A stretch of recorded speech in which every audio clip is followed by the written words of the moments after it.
Good morning students. कल हमने chapter 8 start किया था, organisms, how do organisms reproduce, और उसमें मैंने आपको रिप्रोडक्शन के बारे में बताया था। Reproduction is to create new individuals of their own kind. क्यों ज़रूरत है? For continuity of life and perpetuation of the species. क्या बेनिफिट है? जिससे कि पेरेंट्स से इंफॉर्मेशन नेक्स्ट जनरेशन में ट्रांसफ़र होती है। ठीक है, उसके बाद हमने इम्पोर्टेंस ऑफ वेरिएशन किया था। वेरिएशन में क्या होता है? Reproduction is linked to the stability of population of species. ठीक है, पॉपुलेशन की स्टेबिलिटी के लिए रिप्रोडक्शन लिंक्ड है। ठीक है, तो change in DNA and body designs results in difficulty in survival.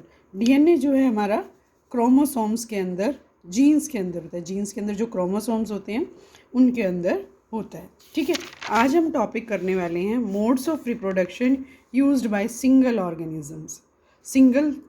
Single organism जिसमें रिप्रोडक्शन करनी है, एक ही ऑर्गेनिज्म ने करनी है और कैसे करनी है। ठीक है, रिप्रोडक्शन हम के बारे में बताने वाली हूँ।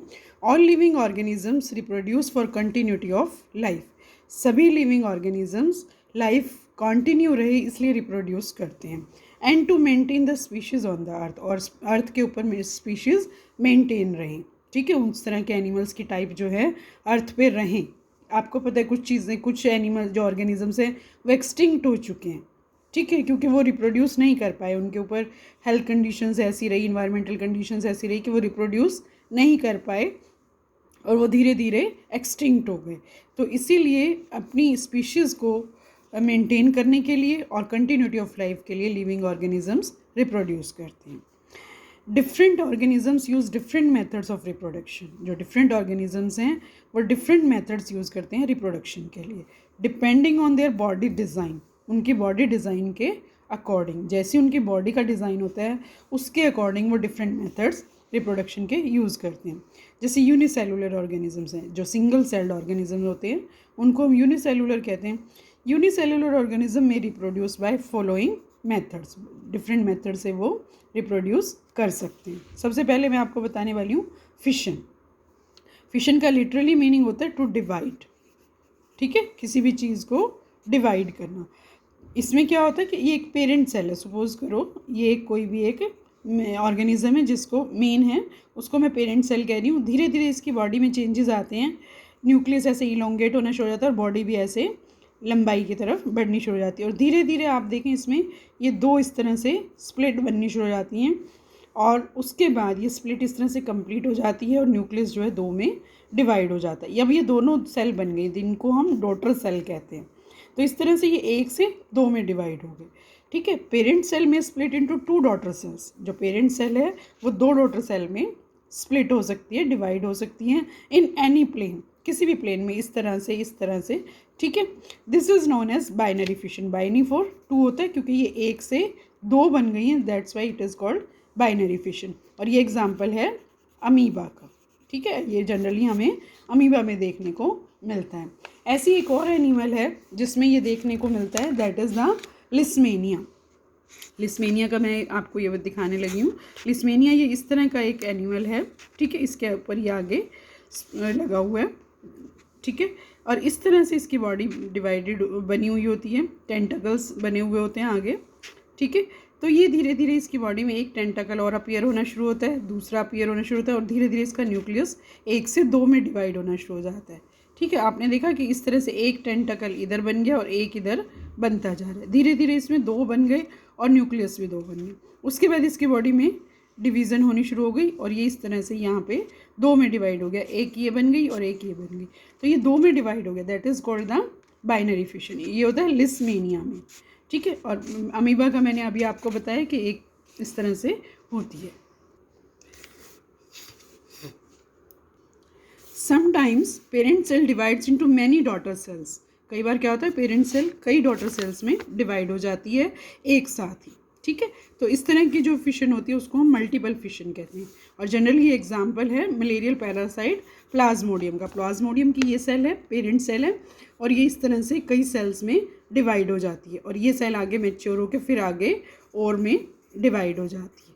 ठीक है, इस तरह से जो फिशन होता है that is called the multiple fission. Multiple means बहुत सारे, मैनी पीसेस में, मैनी पार्ट्स में चेंज हो गया है, मैनी पार्ट्स में डिवाइड हो गया और उससे नए ऑर्गेनिजम्स बन गए हैं।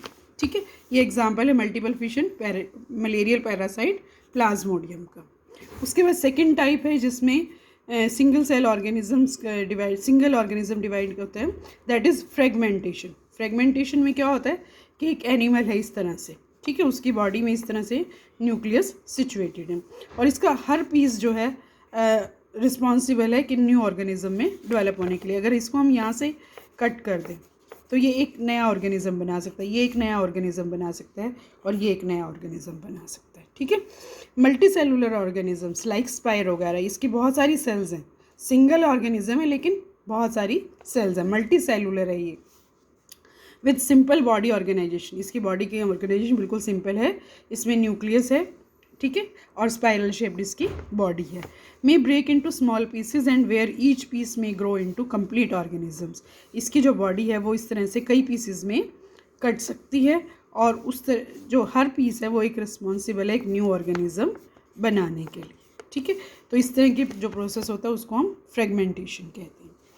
नेक्स्ट टाइप है बडिंग। बडिंग में क्या होता है कि सपोज करो ये यीस्ट का, मैं आपको एक एग्जांपल यीस्ट का जो है इस तरह से मैंने आपको बना के बता दिया। ठीक है, सपोज करो ये यीस्ट है, ठीक है, एक बर्ड लाइक स्ट्रक्चर अपीयर होती है इसकी बॉडी पे, ठीक है, उसके अंदर न्यूक्लियस डेवलप हो जाता है।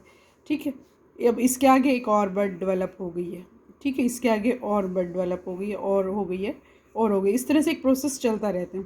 ऑन मैच्योरेशन, ठीक है, जब ये कंप्लीट मैच्योर हो गया तो ये बर्ड अपीयर होती है और ये बर्ड बाद में अलग अलग हो सके एक नए ऑर्गेनिज्म में, ये भी एक नया ऑर्गेनिज्म बना सकती है, ये भी एक नया ऑर्गेनिज्म बना सकती है, ये भी एक नया ऑर्गेनिज्म।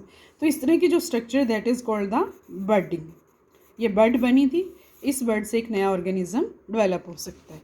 तो in some organisms on maturation a bud like structure appear from their body. एक बर्ड जैसी स्ट्रक्चर उनकी बॉडी से अपीयर होती है, विच कैन डिटैच, जो अलग हो सकती है, and mature into complete organism, और बड़े होकर एक कंप्लीट ऑर्गेनिज्म में चेंज हो सकती है। This is known as budding. इसका जो एग्जाम्पल है, मैं आपको एक और एनिमल है आपकी बुक में जो एग्जाम्पल है दैट इज़ हाइड्रा। हाइड्रा की बॉडी इस तरह की होती है और यहाँ पे इसमें एक बर्ड अपीयर होनी शुरू हो जाती है। ठीक है, ये हाइड्रा की बॉडी है और इसमें यहाँ पे एक बर्ड अपीयर होनी शुरू हुई है। धीरे धीरे ये बर्ड इस तरह से बनती गई और ये बर्ड ऐसे बनने के बाद ये लास्ट में यहाँ से डिटैच होके एक कंप्लीट ऑर्गेनिज्म बन जाएगा।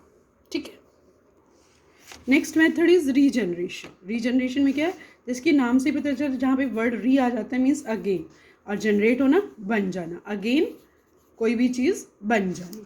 इन many multi cellular organisms with cell differentiation. Cell differentiation का मतलब क्या है, जब सेल जो है एक परमानेंट शेप ले ले, साइज ले ले और फंक्शन ले ले। ठीक है, तो कोई मल्टी सेलुलर ऑर्गेनिज्म है जिसमें सेल डिफ्रेंशिएशन है। When cut in small pieces, जब हम उसको किसी स्मॉल पीसेस में कट कर देते हैं, मे रीग्रो इनटू कंप्लीट ऑर्गेनिज्म, उसके जो अलग अलग पार्ट हैं वो भी एक कंप्लीट ऑर्गेनिज्म में ग्रो कर जाते हैं with the help of specific sales. और कुछ स्पेसिफिक सेल्स होती हैं जिनकी वजह से वो दोबारा नई बॉडी में रीजनरेट हो सकते हैं। And it's example is planaria. Planaria जो है, प्लेनेरिया का जो डायग्राम है वो इस तरह से बनेगा। ये एक प्लेनेरिया एग्जाम्पल है, पेरेंट सेल है, इसको 3 पीसेज में डिवाइड किया, वन में हेड है, वन में सेंटर पार्ट है, लास्ट में लोअर पार्ट है। तीनों पार्ट जो है रिस्पॉन्सिबल है फॉर द न्यू ऑर्गेनिज्म। ये तीनों ऑर्गेनिज्म बन गए हैं। तो इस तरह का जो प्रोसेस होता है that is called the regeneration. इस प्रोसेस को रीजनरेशन कहते हैं और इसका बेस्ट एग्जाम्पल है planaria. Now we will do the next method, vegetative propagation. Vegetative propagation में वेजिटेटिव का मीनिंग पता होना चाहिए पहले। वेजिटेटिव क्या है, ठीक है, वेजिटेटिव का मीनिंग है प्लांट्स। प्लांट्स में वेजिटेटिव के मीनिंग बता रही हूँ मैं आपको। प्लांट्स में बहुत सारे पार्ट्स होते हैं, ठीक है, प्लांट्स में many parts, root, stem, leaves, flower, fruit. ठीक है, तो इसमें जो रूट, स्टेम और लीव्स हैं, these are called the vegetative parts. ठीक है, और इनके थ्रू जो रिप्रोडक्शन होगी उसे हम वेजिटेटिव प्रोपेगेशन कहेंगे। प्रोपेगेशन होता है बढ़ाना, उस चीज़ को आगे बढ़ाना। तो वेजिटेटिव पार्ट से ये आगे बढ़ रही है वही चीज़, that's why it is called vegetative propagation. ठीक है, इसके बेनिफिट क्या हैं, हमें कोई भी प्लांट रूट से ग्रो करने में, स्टेम से ग्रो करने में या लीव से ग्रो करने में क्या बेनिफिट है। सबसे बड़ा बेनिफिट है it saves a lot of time. ठीक है, क्योंकि प्लांट ऑलरेडी ग्रोन है, उसकी रूट का थोड़ा सा पार्ट लिया और दोबारा से ग्रो कर दिया, स्टेम का पार्ट लिया, ग्रो कर दिया, लीव्स का थोड़ा सा पार्ट लिया, ग्रो कर दिया, तो हमें टाइम काफ़ी बच जाता है। सेकेंड है, such method make possible of propagation of plants that have lost the capacity to produce seeds. कुछ प्लांट्स ऐसे होते हैं जिनके अंदर कैपेसिटी उनकी ख़त्म हो चुकी होती है सीड्स प्रोड्यूस करने की, वो सीड्स नहीं प्रोड्यूस कर सकते। तो ऐसे प्लांट्स के अंदर भी हम वेजिटेटिव प्रोपोगेशन के थ्रू प्लांट्स को ग्रो कर सकते हैं, जैसे कि बनाना है, जैस्मिन है, ये प्लांट्स एट्सेट्रा। और भी एग्जांपल्स हैं, बनाना और जैस्मिन का बेस्ट एग्जांपल है। बनाना में आपने कभी सीड नहीं देखा होगा, तो उसमें इस तरह से जो है वेजिटेटिव प्रोपोगेशन किया जाता है, ठीक है। Then all plants produced are genetically similar to parent plant. जो नया प्लांट हमने प्रोड्यूस किया है रूट से, स्टेम से या लीव से, वो बिल्कुल पहले अपने पेरेंट प्लांट जैसा ही होता है, ठीक है। अगर वो बहुत अच्छी क्वालिटी का है तो उसकी हाई क्वालिटी को हम मेंटेन कर सकते हैं, ठीक है। अगर उसकी क्वालिटी बहुत अच्छी है और अगर हम उसकी रूट, स्टेम या लीव से ग्रो करेंगे तो वो प्लांट भी, नया जो प्लांट ग्रो करेगा वो भी उतनी ही क्वालिटी का होगा, तो क्वालिटी जो है मेंटेन की जा सकती है, ठीक है। Desirable feature of parent plant, कुछ प्लांट्स के फीचर्स ऐसे होते हैं जिनको हम चाहते हैं। जैसे जनरली क्या होता है कि किसी के शोई प्लांट्स हैं, जैसे कोई डेकोरेटिव प्लांट है या कोई भी प्लांट है, उसका कोई बहुत एक फ़ीचर बहुत अच्छा है जिसको हम चाहते हैं कि वो हमेशा रहे, तो वो उसको हम वेजिटेटिव प्रोपोगेशन से बनाए रख सकते हैं और उसके लिए हमें फ्यूचर जनरेशन में भी कोई चेंज नहीं करना पड़ेगा, क्योंकि वो आगे आगे ऐसे ही चलता जाएगा, फ्यूचर में भी वो ऐसा ही बना रहेगा, हमें उसके लिए फ्यूचर में कोई चेंज नहीं करना पड़ेगा।